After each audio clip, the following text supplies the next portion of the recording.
In the car community, power is the name of the game. And there's an old saying that says there is no replacement for displacement. And I'm here to tell you why that is not 100% true anymore in this day and time. Hello, my name is Ryan Vance, and I'm here to tell you why forced induction is better than natural aspiration.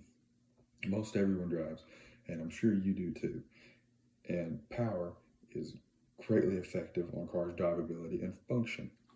Now, I've done lots of research over forced induction and natural aspiration in motors, as well as I do all my own mechanicking on my vehicle. Forced induction is better than natural aspiration because it increases power and drivability. In this speech, I'll be talking about the benefits of forced induction and the problems with natural aspiration. The first problem we lead to is most cars today are naturally aspirated, but there are plenty of forced induction cars. Naturally aspirated is potentially lagging in power. Now, if you're under a load or if you're pulling something, this could be potentially detrimental. Naturally aspirated means it's pulling air from the atmosphere, and this means whatever air is around you, it's pulling in. So if it is not very oxygen rich, your car is going to be less powerful, as there's small explosions happening inside your vehicle that make the crank turn as it makes your wheels turn. And this worsens an altitude change. So if you go up a mountain, you're going to have less power than on the bottom of a mountain. This is why climbers, when they climb Mount Everest, need oxygen tanks, because the air is so thin on Mount Everest, they can't get enough oxygen to function. So this leads us to the solution of our problem: by forced induction.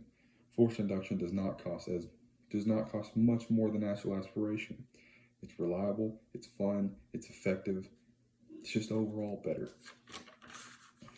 Forced induction is great for a good power curve. Now, a power curve shows how much power you're getting at the low end up to the top end.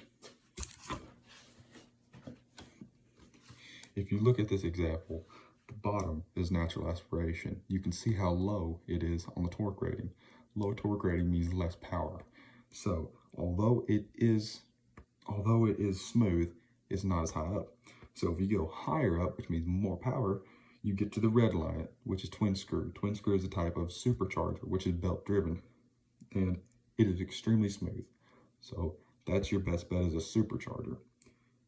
The next line down is a turbocharger, which a turbocharger creates less power to begin with, but as it goes on, it goes all the way up, and then it keeps going right through here. So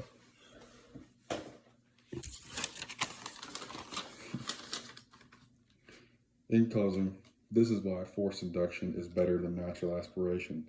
We now know about the torque curve and why it lends itself to a smoother driving vehicle. The higher torque you have and the smoother torque you have, the better it drives.